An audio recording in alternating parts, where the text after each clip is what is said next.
제가 할렐루야 하시면은 여러분은 아멘 하시고 온라인으로 예배하시는 분들은 댓글로 아멘 쓰시면 돼요. 할렐루야. 할렐루야. 2.5단계로 격상이 됐어요. 그 직전만 해도 20% 예배 드려라 그러더니 이제는 이제 20명만 예배 드려라. 1000명 좌석인 교회도 20명, 4000석 좌석인 교회도 20명, 100명 좌석인 교회도 20명.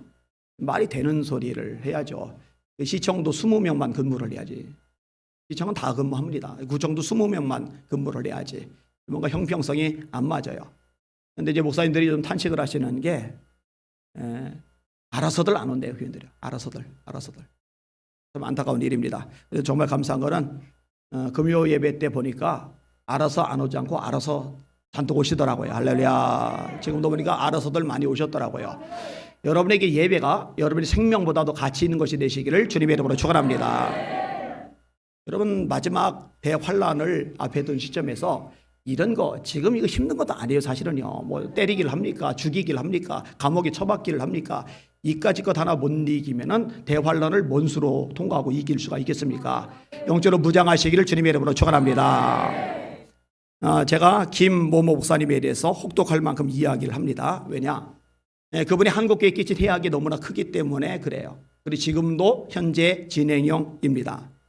이분이 만든 김동건 목사님이 만든 청월함이 차별금지법을 공식 지지했어요. 그러면은 이거 돌이켜야죠. 책망을 해야죠. 지적을 해야죠. 가만히 있어요. 그리고 동성애 법안, 이 차별금지 법안 막으려는 사람들에게 거꾸로 비난하는 말을 합니다. 죄 없는 자가 돌로 쳐라. 너희들도 죄 있는데 왜 동성애 가지고 뭘 하느냐? 그 얘기를 하는 겁니다.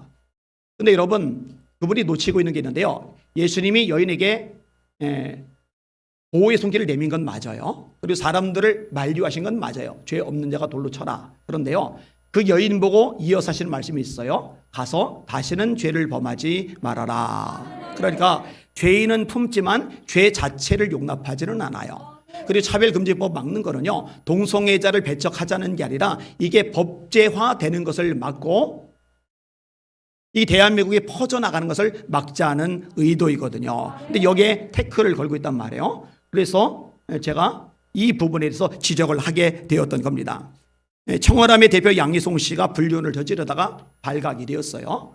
그러면 한국교회 부도덕하다고 막 난도질하고 온갖 막말을 하던 분이 이 김 목사님이잖아요. 근데 자기가 만든 단체의 대표가 이 불미스러운 일을 저질렀으면 한국교회적으로 사과를 해야 돼요. 근데 절대로 사과 안 합니다. 이게 좌파적 사고를 가진 사람들의 공통점인데요. 남들 잘못한 것은 개떼처럼 달려들어 물어뜯고요. 자기들이 잘못한 것은요, 입을 다물고 절대로 사과를 안 합니다. 이게 아주 특이한 성향이에요. 실제로 박근혜 대통령 탄핵에 앞장을 섰죠. 아들을 데리고 나와서 촛불 집회에 참여를 했죠. 얼마나 욕을 했는지 몰라요. 좌성향 맞는 거죠. 그리고 지금 문재인 대통령 정부 때 한국교회가 탄압을 당해요. 이게 얼마나 심한지 해외에서도 알려져서 수잔 솔티를 중심으로 57개국에서 수백 개 시민단체, 종교단체가 문재인 정부에 항의 서한을 보냈어요. 교회 탄압을 중단하라. 그럼 이 정도 되면은 한국교회 예배를 짓밟는 이 문재인 정부를 향해서도 한마디를 해야 되는데 입 다물고 단 한 번도 이야기를 꺼낸 적조차 없어요. 그러니 속상하죠. 게다가 이분이 또 엉뚱한 소리를 했어요. 최근에 한 말입니다. 교회가 세상을 겁박하고 있다. 이러니 제가 열받죠. 뭔 교회가 세상을 겁박합니까? 세상이 지금 교회를 짓밟고 있죠. 그래요, 안 그래요? 이 눈이 이상한 거예요. 사고방식이 기본 이 베이식 자체가 문제가 있는 거예요. 더 심각한 거는요, 이분이 교회 안에 인본주의를 끌어들입니다. 이런 그동안에요, 교회들이 부흥성장을 해왔어요. 근데 그 중심에 카리스마를 가진 목사님들이 계셨어요. 이 목사님들 중심으로 교회가 막 부흥을 하는데요, 두 가지 약점이 있어요. 하나는 이 카리스마를 가지고 교회를 부흥하는데 중심에 계셨던 목사님들 중에 실수를 하시거나 무리를 일으키신 분들이 있어요. 이것에 대한 반발이 생겨나는 거죠. 그다음에 또 하나는 뭐냐면요, 교인들, 중직자들 중에도 지배욕이나 권력욕이나 어떤 나름대로 야심을 가진 사람들이 있는데 이 카리스마를 가진 목사님들 앞에서는 그거를 내색을 못해요. 드러내지를 못해요. 그러니까 눌려 지내다가 이 선대 목사님들이 이제 물러나는 순간 후임자를 청빙할 때 순한 사람들을 보통 청빙을 합니다. 왜냐? 그래야 손 안에 넣을 수가 있거든요. 왜냐? 그래야 통제가 가능하거든요. 이게 제가 괜히 하는 말이 아닙니다. 실제로 그래. 그런데 여러분 보세요. 그런 식으로 후임자를 불렀던 교회들 중에 다시 부흥의 불길이 일어나는 교회가 있느냐? 한 군데도 없습니다. 왜냐? 인본주의가 들어가서 그래. 인본주의가. 누가 그런 식으로 후임자를 청빙하라고 했어요? 영권 있는 사람, 기도의 종, 불의 종을 부르는 게 맞죠. 그래 안 그래요? 이런 것들이 엉망진창이 됐어요. 아무튼 이런 상황일 때 치고 나온 분이 이 김 목사님이에요. 교회는 민주적으로 운영이 되어야 된다. 이거 얼마나 설득력 있게 갑니까? 목회자들에 대해서 얼마나 난도질을 많이 했는지 몰라요. 그러면서 반대로 자신이 얼마나 깨끗한지를 계속적으로 부각을 시켜요. 그러니까 여기에 열광을 합니다. 열광을 해요. 그러면서 어떤 일이 생기느냐? 이분이 개척을 했는데 개척한 지 1년 만에 3,000명이 몰려들었어요. 대신에 다른 교회들은 쪼각쪼각 났죠. 이분 때문에 깨진 교회들이 한두 교회가 아닙니다. 심지어 LA 지역의 교회들도 한두 교회가 아니더라고요. 어떻게 하느냐? 저한테 연락이 제보가 다 들어오니까. 잘 들으세요. 교회는 인본주의로 움직이면 안 됩니다. 교회는 신본주의로 움직여야 됩니다. 말씀으로 움직여져야 됩니다. 여러분 제가 몇 가지 얘기를 해볼게요. 자, 다수결 얘기 전에도 얘기했는데 민주주의는 좋은 제도예요. 다수결 제도는 좋은 제도예요. 교육감도 다수결로 뽑습니다. 대통령도 다수결로 뽑습니다. 국회의원도 다수결로 뽑습니다. 시장, 구청장, 군수도 다수결로 뽑습니다. 저는 그것에 대해서 문제를 제기할 마음이 없습니다. 그러나 교회는 다수결에 의해서 움직여지는 공동체가 아니라 말씀에 의해서 움직여지는 공동체입니다. 다수결의 원리에 따르면 다윗은 갈아치워져야 됩니다. 600명의 부하들이 다윗을 반대했거든요. 다수결의 원리에 의하면은 모세는 갈아치워지고 새로운 장관이 세워져야 됩니다. 근데 하나님은요, 여자들 빼고 아이들 빼고 장정들만 60만 3,550명인데 그 200만 가까운 사람과 모세 한 사람 이렇게 둘로 딱 갈라졌는데 이 전체 200만의 편이 아니라 모세의 편에 서셨어요.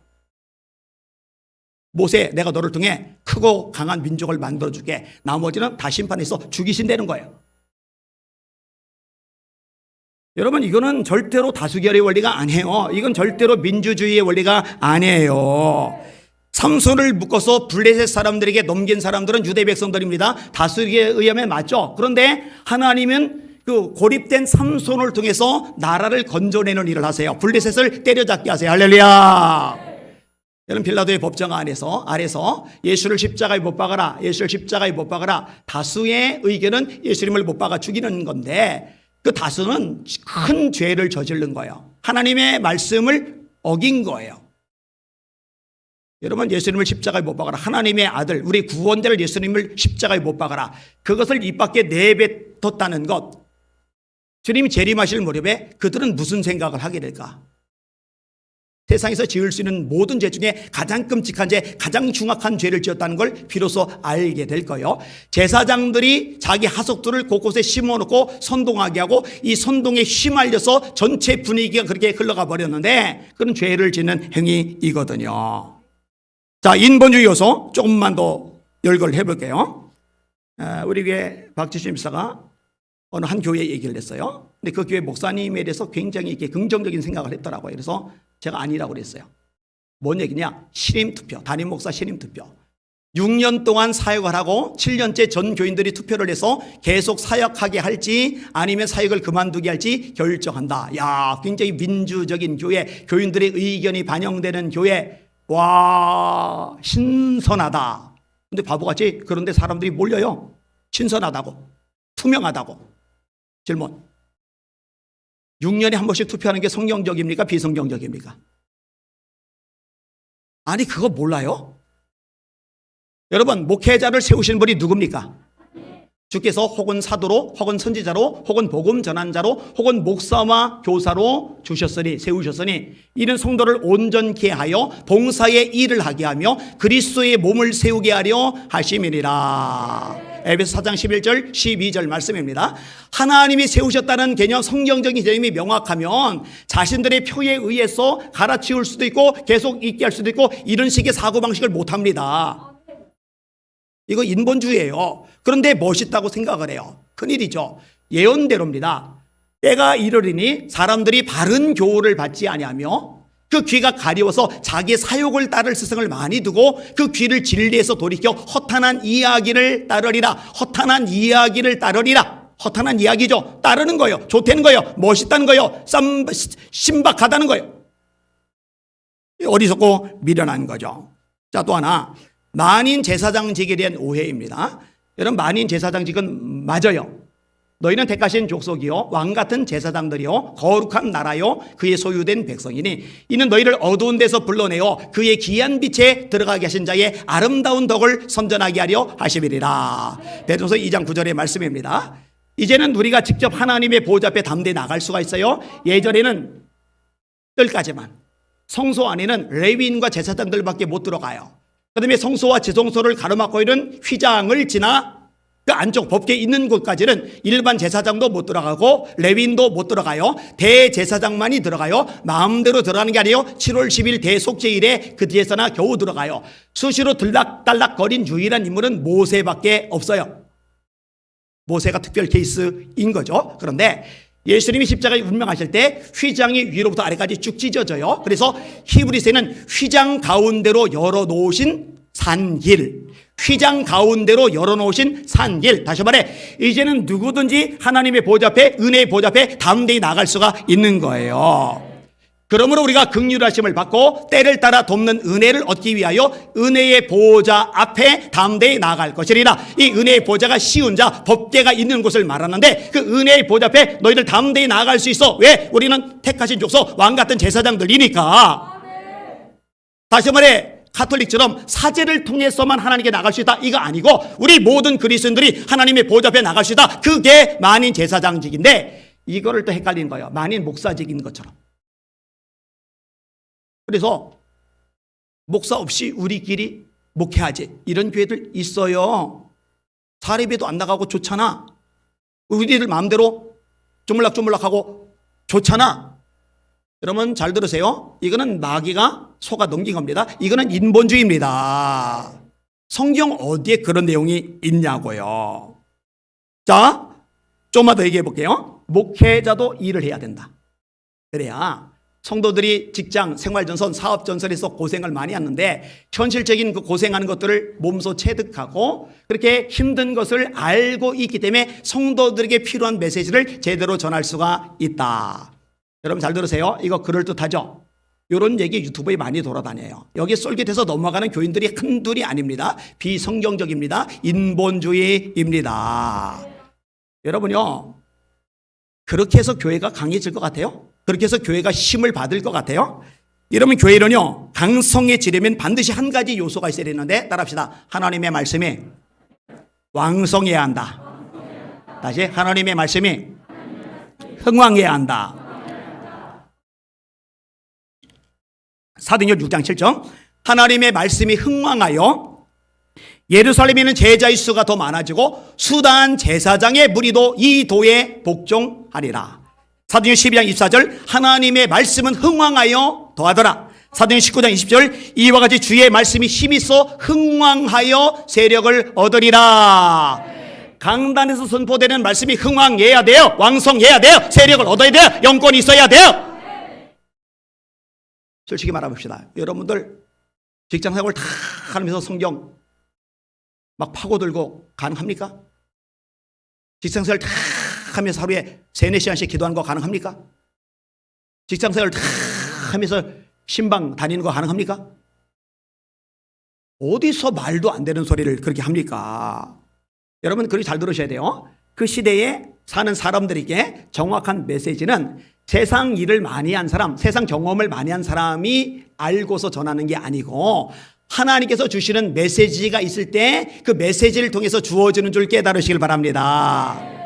여러분, 예수님 직전에 전 영역에 가장 강력한 영향력을 미쳤던 인물은 세례 요한입니다. 광야까지 무리들이 막 몰려드는데 인산인해를 이루어요.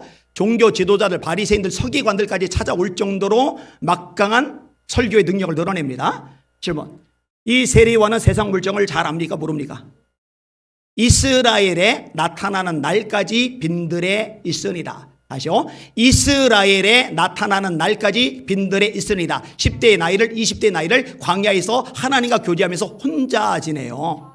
그러니까 보통 사람들하고 완전히 달라요. 세상에서 정상적인 활동, 사회생활 같은 것을 해볼 기회 자체가 원천적으로 봉쇄되었던 인물이 세례 요한이에요. 그런데 그 당시 군인들에게, 세리들에게, 백성들에게, 종교 지도자에게 가장 정확한, 가장 핵심적인, 가장 필요한 메시지를 전한 인물이 누가 이러냐? 세례 요한이었어요. 그 메시지를 누가 주셨느냐? 하나님이 주신 겁니다. 그러니까 정말 필요한 메시지는 하나님의 말씀과 기도 속에서 하나님이 주시는 메시지를 받을 때 비로소 나온다는 거, 이게 성경적인 원리라는 거 깨달으시기를 주님의 이름으로 축원합니다. 아이, 깝깝해요. 자, 또 하나, 장로라는 직분은요, 벼슬이 아닙니다.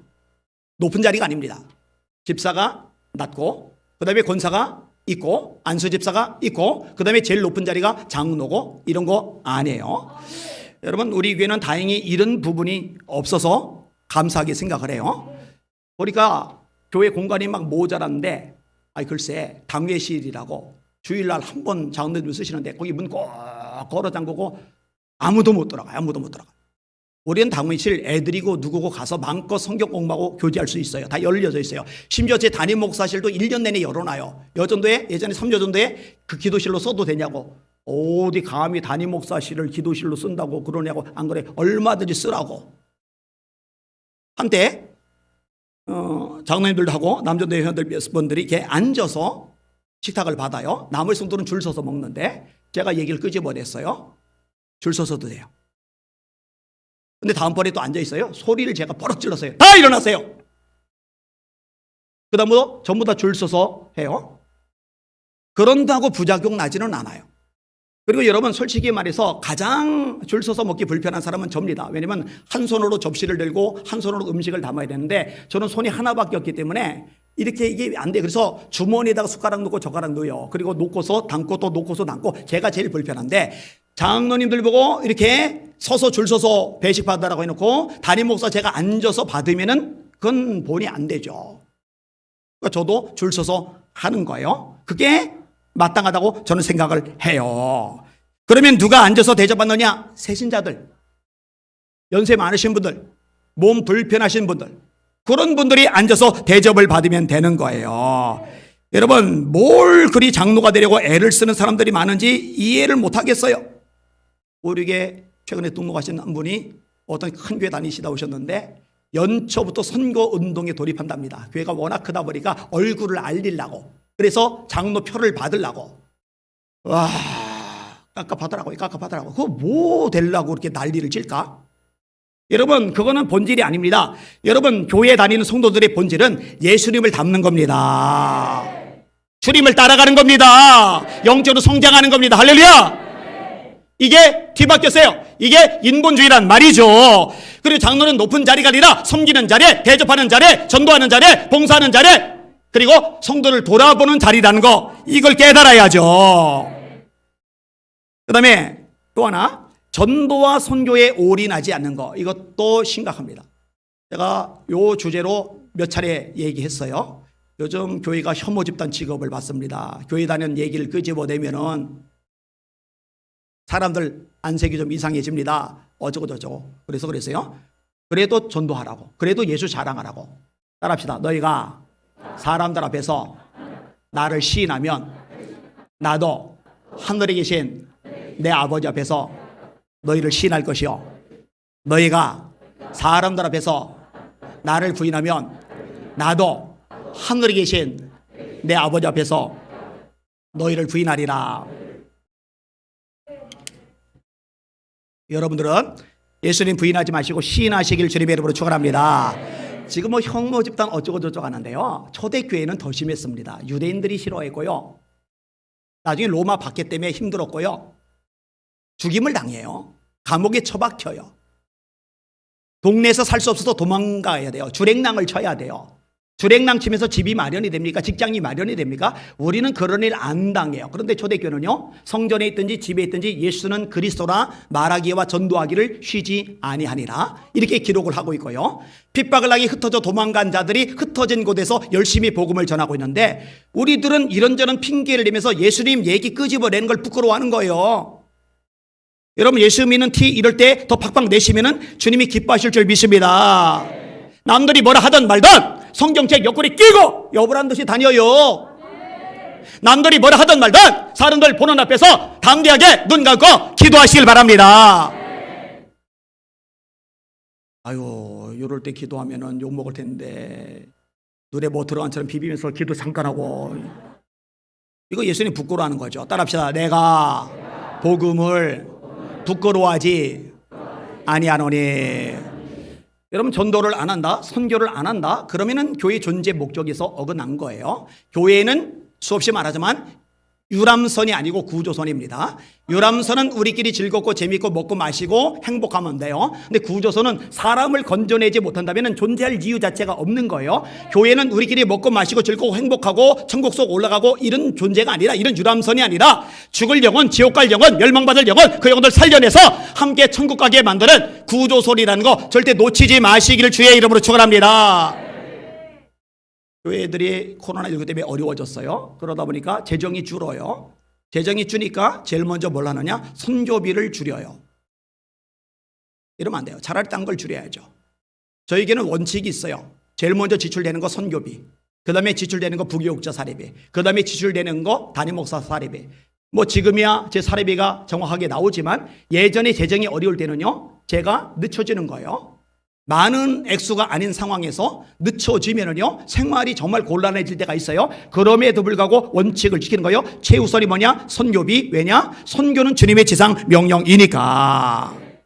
자, 할 얘기가 많은데 하나만 더 얘기하고 본문 다룰게요. 열린 예배에 대해서 마저 얘기할게요. 열린 예배, 이게 유행처럼 번졌어요. 눈높이를 맞추는 예배.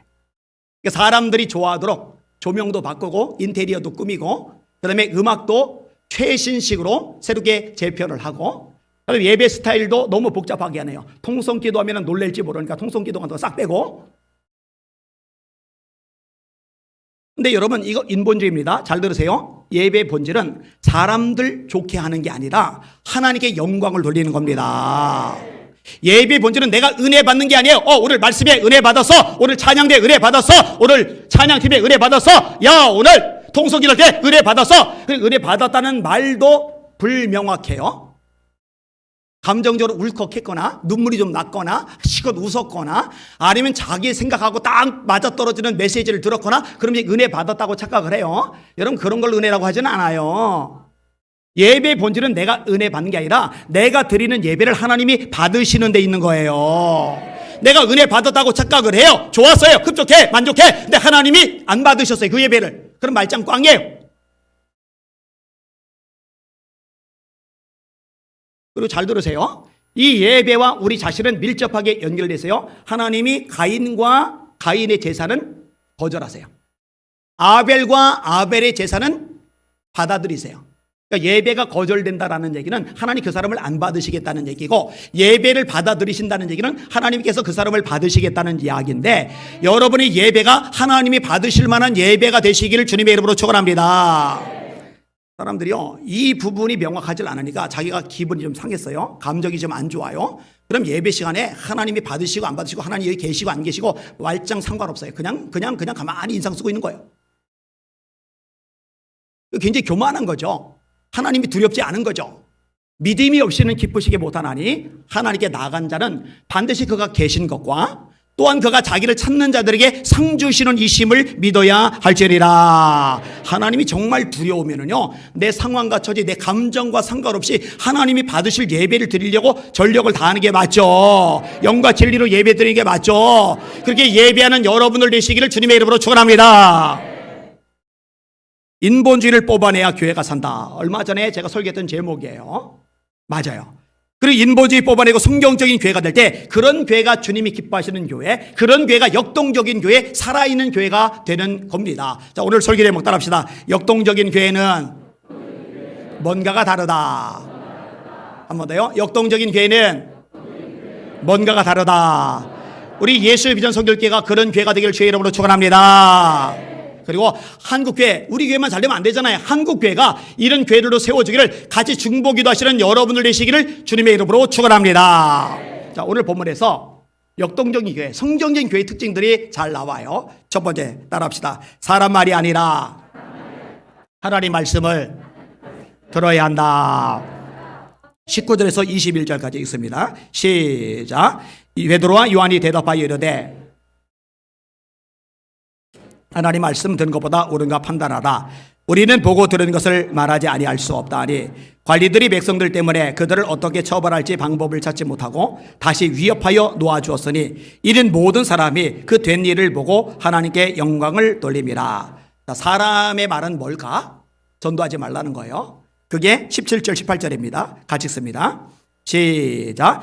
이것이 민간에도 퍼지지 못하게 그들을 위협하여 이후에는 이 이름으로 아무에게도 말하지 말게 하자 하고 그들을 불러 경고하여 도무지 예수의 이름으로 말하지도 말고 가르치지도 말라 하니. 너희들 말이야 경고한다. 도무지 예수의 이름으로 말하지도 말고 가르치지도 마. 이게 사람의 말.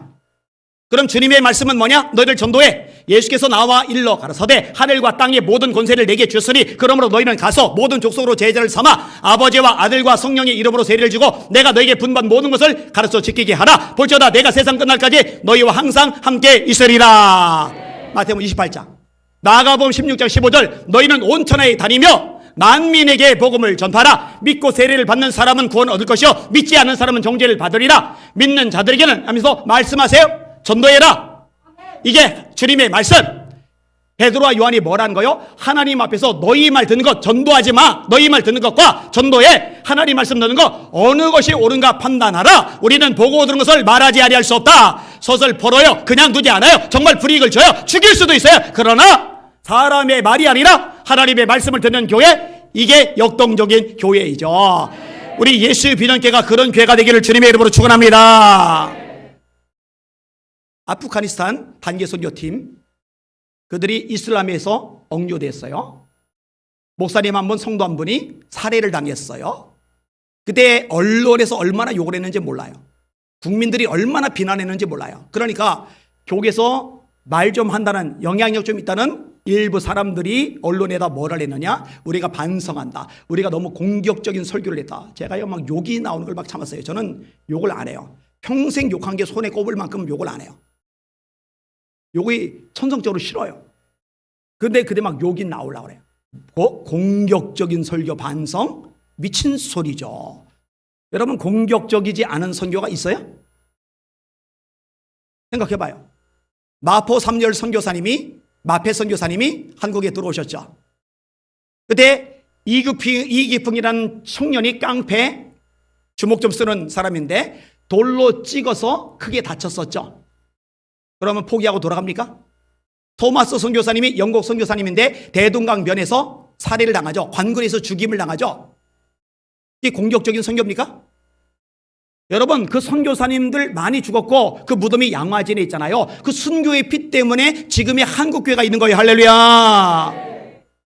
아우카 부족, 잔인한 살인 부족에게 갔던 짐 엘리엇과 친구들 몽땅 살해당해 죽겠죠. 그때 언론이 공격을 해요. 이거는 낭비다. 이건 낭비다. 낭비 아닙니다. 절대 낭비 아닙니다. 세상 언론은 그렇게 말해요. 세상 사람은 그렇게 말해요. 적어도 예수 믿는 사람은, 교계 지도자는 그렇게 말하면 안 되죠. 낭비가 아니라 하늘에 썩어지는 미랄이다. 이 인본주의가 들어가다 보니까요, 세상이 뭐라 말하는지, 권력이 뭐라고 말하는지, 언론이 뭐라고 말하는지 여기에 막 편승을 하는 거예요. 여러분, 솔직히 말해봅시다. 교회가 언제부터 그렇게 환영받는 것에 관심을 가졌고 욕먹고 비방당한 것에 대해서 겁을 먹고 알레르기 반응을 일으켰습니까? 교회는 원래부터 진리를 위해서 싸우다가 욕먹고 비방당하고 고통을 겪는 게 교회예요. 할렐루야. 여러분, 사람 말이 아니라 하나님 말씀 듣는 저와 여러분들 되시길 주님의 이름으로 축원합니다. 사람은 예배 드리지 말래요. 정치 권력은 예배 드리지 말래요. 하나님은 예배 드리래요. 너희 목숨보다 귀한 거라고 말씀하세요. 그러면 우리도 말해야 됩니다. 따라합시다. 사람 말보다 하나님 말씀 듣는 게 마땅하다. 이렇게 말하는 여러분들 되시기를 주님의 이름으로 축원합니다. 오늘도 공무원들 오면 어떡하냐고 지난주도 오고 지지난주도 와서 그래서 오늘은 최 목사님 보냈어요. 그냥 아예 여기 못 올라오게 하라고. 일진 쫓아내라고. 교회 허락 없이 무단 침입하는 거 그거 법을 어기는 겁니다. 무단 침입이에요. 무단 침입. 예전에 군부 독재 때조차도 형사가 쫓아다니는 사람 교회 안으로 피신하면은 형사들이 교회 안에는 못 들어왔어요. 왜 자꾸 사람 눈치 보고 권력 눈치 보는지 모르겠어요. 자, 두 번째 보면 따라합시다. 위기 속에서 뜨겁게 기도해야 한다. 자, 23절에서 27절까지 같이 28절까지 같이 읽을게요. 시작. 사도들이 노임에 그 동료에게 가서 제사장들과 장로들의 말을 다 알리니 그들이 듣고 한 마음으로 하나님께 소리를 높여 이르되 대주제여 천지와 바다와 그 가운데 만물을 지으리시오 또 주의 종 우리 조상 다윗의 입을 통하여 성령으로 말씀하시기를 어찌하여 열방이 분노하며 족속들이 허사를 경영하였는고 세상의 군왕들이 나서며 관리들이 함께 모여 주와 그 그리스도를 대적하도다 하신 이로소이다.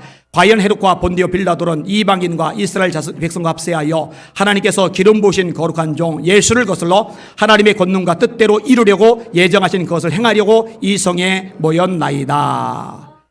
자, 협박을 받았어요. 전도하지 마. 전도하면 그냥 두지 않을 거야. 요 얘기를 사도들이 베드로와 요한이 성도들에게 전달을 해줍니다. 이 전달을 들은 성도들이 야 이렇게까지 나오면은 잠깐 쉬자. 잠깐 멈추자. 잠깐 모이지도 말자. 잠깐 전도도 중단하자. 소나기 잠깐 피해가자. 이럴 만한데 안 그래요. 어떻게 해요? 모여서 합심해서 통성으로 기도하기를 시작하는 거예요. 여러분 이런 교회 되시기를 주님의 이름으로 축원합니다. 이게 강력한 교회의 특징이죠. 저는 저희 교회가 좋아요. 왜 좋느냐? 주일 오전 예배 2부 예배가 11시 시작해서 12시 반쯤 끝나는데 왜 길어지느냐? 통성기도 설교 전에 하고 설교 끝나고 두 번 더 통성기도 하고 그러니까 시간이 지연이 돼요. 근데 너무 길다고 가는 사람이 아무도 없어요. 잘 들으세요. 그렇게 기도할 수 있는 시간을 가지는 거 여러분 복인 줄 깨달으시길 바랍니다. 제가 부계를 가면은요. 설교하고 끝내잖아요. 통성기도를 시켜요. 왜냐? 이 통성기도 합심해서 드리는 기도가 능력이 있거든요. 여러분 마가 다락방에 120명이 모였죠. 10일 동안 소리내서 기도하죠. 사도행전 2장에 성령의 불이 임합니다. 성령의 불이 임했을 때 방언을 하는데 여러분 마가의 다락방 안에서 모여서 기도를 드리는데 방언이 터지면서 오순절 맞아서 천하 각국에서 모여든 유대인들이 소리를 듣는 거예요. 이 소리 듣고 세시도에 취했다고 그래요. 여러분 묵성기도 침묵기도면은 마가 다락방 안에서만 오물오물 그러지 거리에 모여있는 오순절 때문에 모이는 유대인들에게까지 소리가 들리면서 저놈들 쇠술 취해서 이런 조롱 안 당합니다. 그 모여드리는 기도는 통성기도 뜨거운 기도입니다. 할렐루야. 그리고 그 기도가 오늘 본문에도 또 이어져 나가는 거예요. 여러분 침묵기도는 집에서 하셔요. 묵상기도는 혼자서 은밀하게 깊이 들어가고 싶을 때 하세요. 모였을 때는 소리내서 부르짖어 뜨겁게 기도하는 여러분들 되시기를 주님의 이름으로 축원합니다. 너는 내게 부르짖으라. 내가 네게 응답하겠고 네가 알지 못하는 그 은밀한 일을 네게 보이리라. 예수님의 기도도 부르짖는 기도였어요. 예수께서 더욱 힘쓰고 애써 간절히 기도하시니 땀이 땅에 떨어지는 핏방울 같이 되더라. 누가복음 22장 땀이 땅에 떨어지는 핏방울 같이 되려면 통성으로 울부짖을 때 가능하지. 묵상기도 해봐요. 침묵기도 해봐요. 땀 안 납니다.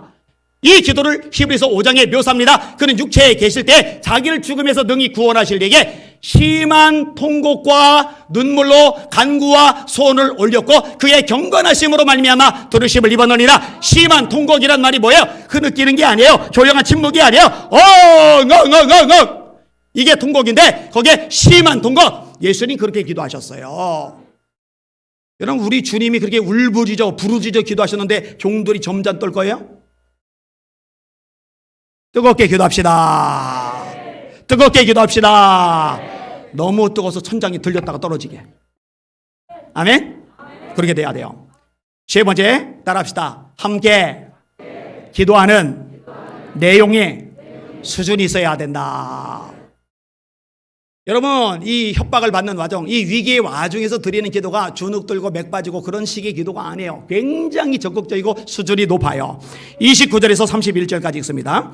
시작. 주여, 이제도 그들의 위협함을 굽어보시옵고 또 종들로 하여금 담대히 하나님의 말씀을 전하게 하여 주시오며 손을 내밀어 병을 낫게 하시옵고 표적과 기사가 거룩한 종 예수의 이름으로 이루어지게 하옵소서 하더라. 빌기를 다음에 모인 곳이 진동하더니 무리가 다 성령이 충만하여 담대히 하나님의 말씀을 전하니라. 아멘.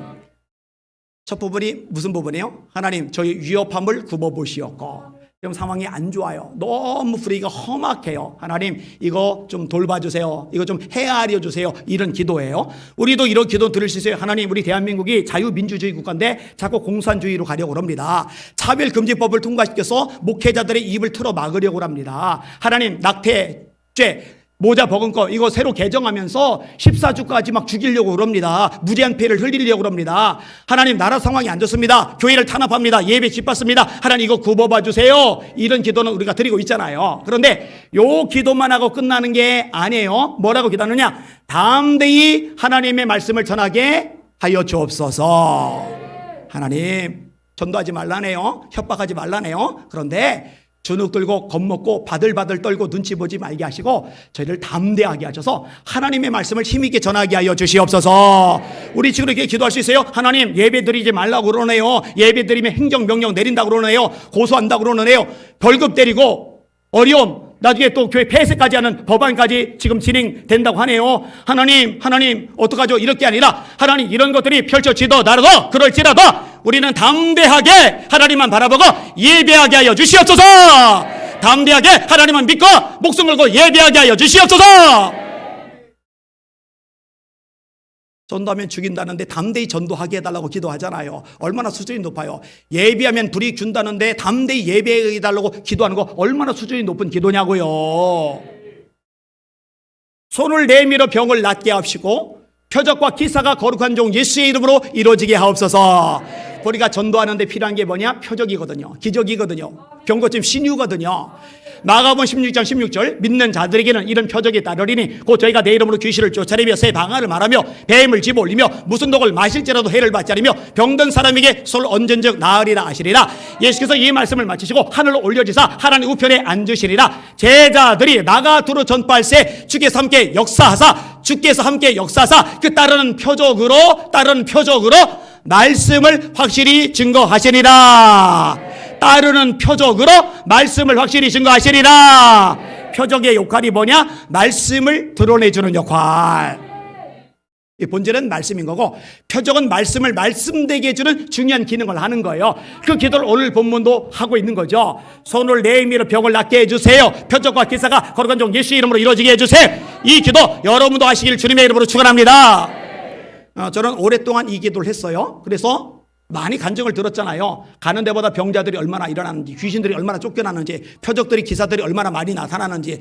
그러니까 자꾸 요청하고 강사로 와달라고 하는 거죠. 그런데 목회자들만이 아니라 믿는 자들에게는 오늘 본문에 기도하는 이들도 사도들만이 아니라 성도들 전체가 병을 낫게 하시고 표적과 기사가 일어나게 하려고 그렇게 기도하는 내용이거든요. 여러분도 그 능력 받으시고 무장하시기를 주님의 이름으로 축원합니다. 여러분, 베드로가 병자를 일으킨 거, 바울이 귀신을 내어쫓은 것만 나오는 게 아니라 빌립이란 집사님이 사마리아에 가서 어떤 일을 행했는지도 성경은 언급이 돼요. 빌립이 사마리아 성에 내려가 그리스도를 백성에게 전파하니 무리가 빌립의 말도 듣고 행하는 표적도 보고 한 마음으로 그가 하는 말을 따르더라. 많은 사람에게 붙었던 더러운 귀신들이 크게 소리를 지르며 나가고 또 많은 중풍병자와 못 걷는 사람이 나오니 그 성에 큰 기쁨이 있더라. 자, 기도 내용 다시 인용할게요. 주여, 이제도 저희의 위협함을 굽어보셨고 종들로 담대히 하나님의 말씀을 전하게 하시오며 손을 내밀어 병을 낫게 하시옵고 표적과 기사가 거룩한 종 예수의 이름으로 이루어지게 하옵소서. 이렇게 기도했더니 결과가 뭐냐? 빌기를 다음에 모인 곳이 진동하더니 무리가 다 성령이 충만하여 담대히 하나님의 말씀을 전하니라. 응답이 된 거예요. 우리 교회도 우리 성도님들 중에, 집사님들 중에, 권사님들 중에, 장로님들 중에 표적이 일어나기를 원합니다. 기적이 나타나기를 원합니다. 병자들이 고침받기를 원합니다. 귀신들이 소리지로 떠나가기를 원합니다. 이런 교회 되시기를 주의 이름으로 축원합니다. 자, 네 번째, 한 가족이라는 공동체 의식이 있어야 돼요. 따라합시다. 한 가족이라는 공동체 의식이 있어야 한다. 32절 같이 읽습니다. 시작. 믿는 무리가 한 마음과 한 뜻이 되어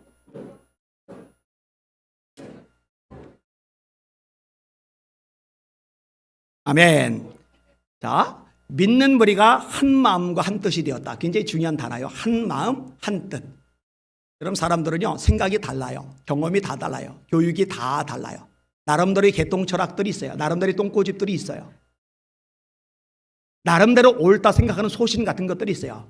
근데 저마다 그런 것들을 목소리 내기 시작하면은요, 교회는 엉망진창이 되어버립니다. 그렇게 되면 안 돼요. 한 마음과 한 뜻이 되어야 돼요. 방법은 간단합니다. 담임 목사도 말씀에 집중을 하고 성도들도 말씀에 집중을 하면은 말씀에 입각한 마음, 말씀에 입각한 뜻에 몰두를 하게 되면은 한 마음이 되는 줄 믿으시길 바랍니다. 예수님의 대제사장적 기도가 요한복음 17장에 나옵니다. 핵심 내용이 뭔지 아세요? 아버지와 내가 하나가 된 것 같이 저희도 우리 안에서 하나가 되게 하옵소서. 하나가 되어서 아버지께서 나를 세상에 보내신 것을 그들이 알게 하옵소서. 하나죠, 하나. 자, 이렇게 하나된 마음, 하나된 뜻, 하나의 공동체이다 보니까 어려워요, 가난해요, 못 먹어요, 지쳤어요, 병들었어요, 문제가 있어요, 어려움 겪어요. 이런 사람을 내버려 두지 않는 거예요. 제 것을 제 것이라 아는 자가 없더라. 부자가 내놓는 거예요.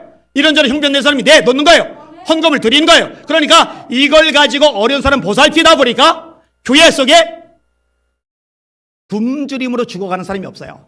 여러분, 그 당시는요, 지금처럼 넉넉할 때가 아닙니다. 지금은 상대적인 빈곤, 상대적인 가난이지 옛날처럼 절대적인 빈곤은 아니에요. 사실은요, 옷 입을 것 자체가 없는 게 아니잖아요. 먹을 것 자체가 없는 거 아니잖아요. 그죠?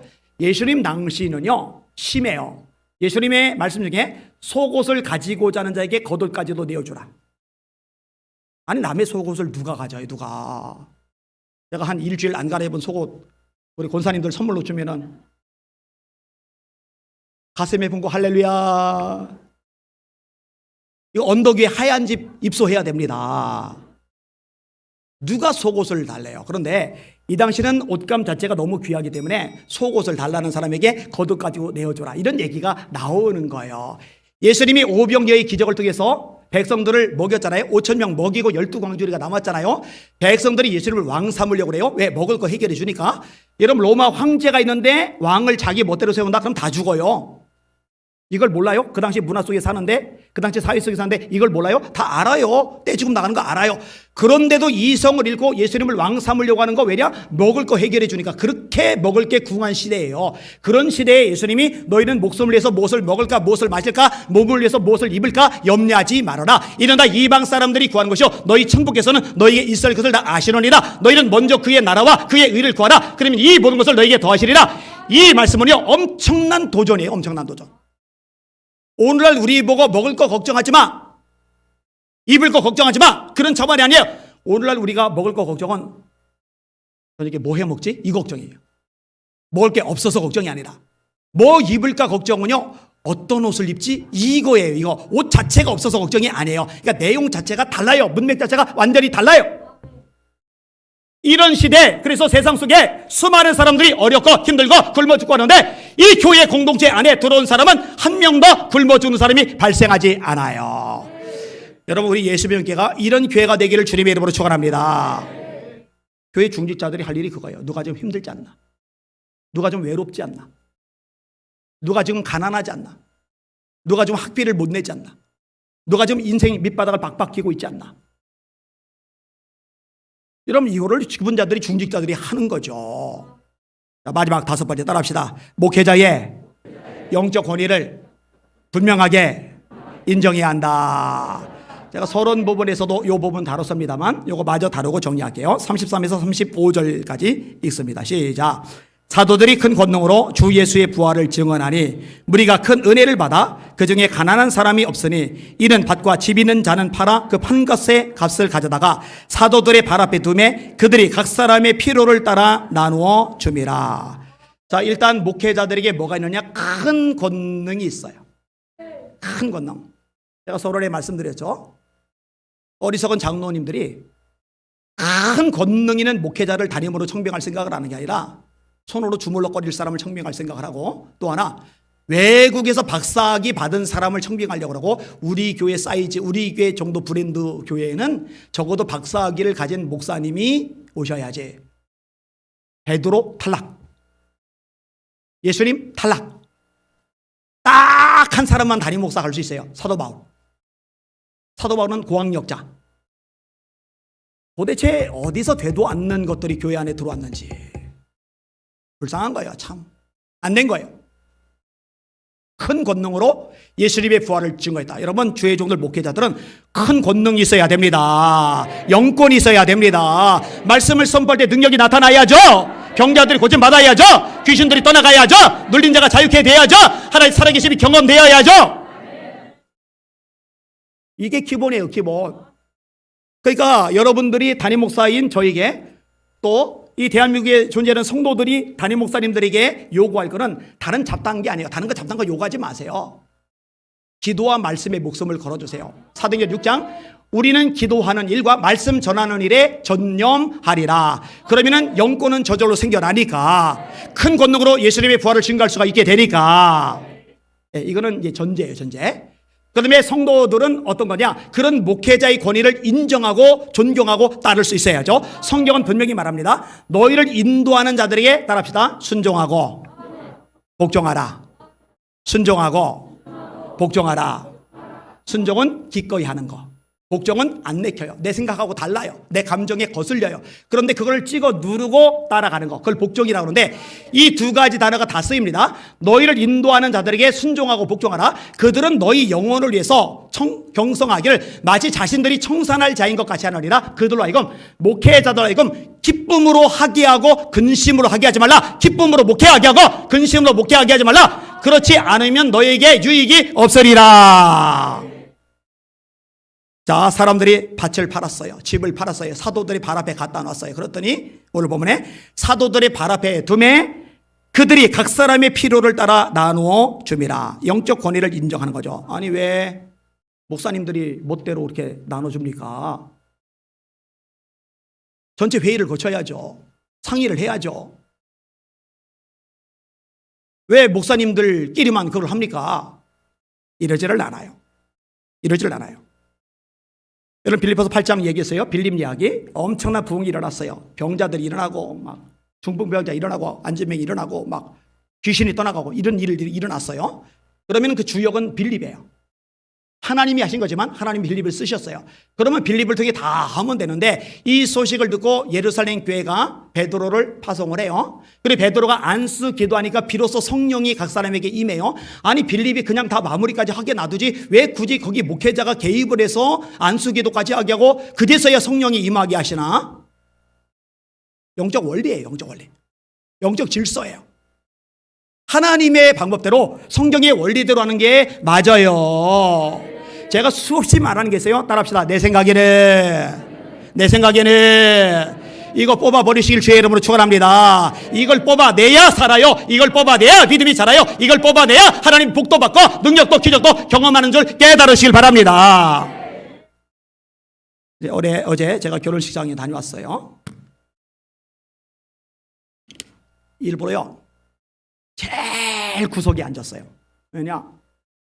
이 유튜브 때문에 사람들이 막 오는데, 어른 목사님들이 막 먼저 와서 인사를 하니까, 왜냐면 목사님 아들, 목사님 딸이 결혼하다 보니까 목사님들이 진짜 많이 온 거예요. 근데 막 불편한 거예요. 저희가 내성적이거든요. 그래서 구탱이 않고 음식 가지러도 안 가요. 안 해보고 가져오라고 그래요. 왜냐면 가지러 가면 또 부딪힐 때니까. 불편하더라고요. 그러다가 한 목사님에 대한 얘기를 들었어요. 한 목사님이 교회에 부임을 했어요. 부임한 거예요. 부임. 그러면 부임을 했더라도, 장로님들이 청빙을 했더라도 부임한 목사님이 주의 종이니까 순종하고 따라야죠. 그래야 안 그래요? 그런데 안 그러는 거예요. 목사님은 이번 코로나 와중에 예배를 드리자고 그러는데 장로님들이 반대. 그래서 못 드린대요. 내가 이 얘기를 듣는 순간에 열이 막 머리 끝까지 나가지고 막 언성을 높이니까 나중에 아내가 지적하더라고요. 왜 거기서 그렇게 흥분해가지고 화를 내고 그러냐고. 나 그 장로님 때문에 열받아 그렇다고. 어디 감히 예배까지, 그 목사님이 결정할 문제지 그것까지 터치를 하냐고. 이거는 교만이 배밖에 나온 거예요. 어디 감히 예배를 자기 멋대로 건드려요. 누가 장로한테 그런 권한을 줬어요. 우리 교회에서는 꿈도 못 꿀 일입니다. 그랬더니 아내가 뭐라면은 목사님이 더 문제예요 그래요. 뭔 얘기냐? 그렇게 나오더라도 예배가 정말 목숨 걸 가치, 성경적인 가치라면은 목숨 걸고 지켜야죠. 근데 그렇게 안 했다 얘기죠. 그러니까 듣고 보니까 그 말도 맞는 것 같아요. 감림산 기도원 집회 중에 최용전 목사님이 오셔요. 제가 깜짝 놀랐어요. 저희에게 예배를 드렸는데 이용환 목사님 때문에 한번 깜짝 놀랐어요. 대전 한밭제일교회. 대전에서 가장 큰 교회이면서 존경을 많이 받는 목사님인데 은퇴를 하셨는데 저에게 예배를 드리러 오신 거예요. 그때 깜짝 놀랐는데 감림산 기도원대 최원전 목사님이 집회 시간에 들어오셔서 또 깜짝 놀랐어요. 부산에 두 개의 대형 교회가 있어요. 하나는 수영로교회, 하나는 호산락교회. 수영로교회 정필도 목사님이 유명하시죠. 그 다음에 호산락교회는 이 최용전 목사님, 그리고 한국교회 전체적으로도 영향력이 꽤 있으신 분이에요. 그분이 새파랗게 젊은 목사 설교를 듣는다고 찾아오신 거예요. 그러니까 제가 놀랄 수밖에 없죠. 같이 식사를 하면서 얘기를 끄집어냈어요. 목사님, 제가 볼 때요, 한국교회가 기울어지는 여러 현상들 중에 하나가 뭐냐면은 장로들이 장로의 개념을 성서적으로 정립을 못한 겁니다. 장로는 성경 있는 위치고 담임 목사가 기도하다가 어떤 내용을 가지고 나오면은 이걸 어떻게 되게 할까, 어떻게 하면 이것이 교회한테 성취될까, 이거를 의논을 해야 되는데 그걸 할지 말지를 결정하려고 합니다. 왜 결정하려고 하고 왜 보고받으려고 하죠? 그랬더니 제가 그분에게 그 질문을 드린 이유가 있어요. 그분이 놀랍게 한 것이 목양장로예요. 이 세미나가 굉장히 유명해요. 목양장로는 뭐냐? 장로는 목양을 해야 된다. 다시 말해 전도하는 일, 기도하는 일, 신방하는 일, 양떼 돌보는 일, 영혼 살리고 보살피는 일, 이 본질적인 일에 집중하면 영성이 살아있으면서 마음이 늘 부드러워지는데 보고받고 결정만 하다 보면은 이 냉랭해져 가지고 나중에는 무슨 회사의 이사처럼 불게 되는 거예요. 이거는 비극이죠. 이거는 정말 잘못된 거죠. 그런 식으로 되다 보니까요, 목사님이 기도하다가 결단하고 얘기를 끄집어내도 그거 설득하느라고 진을 다 빠지는 거예요.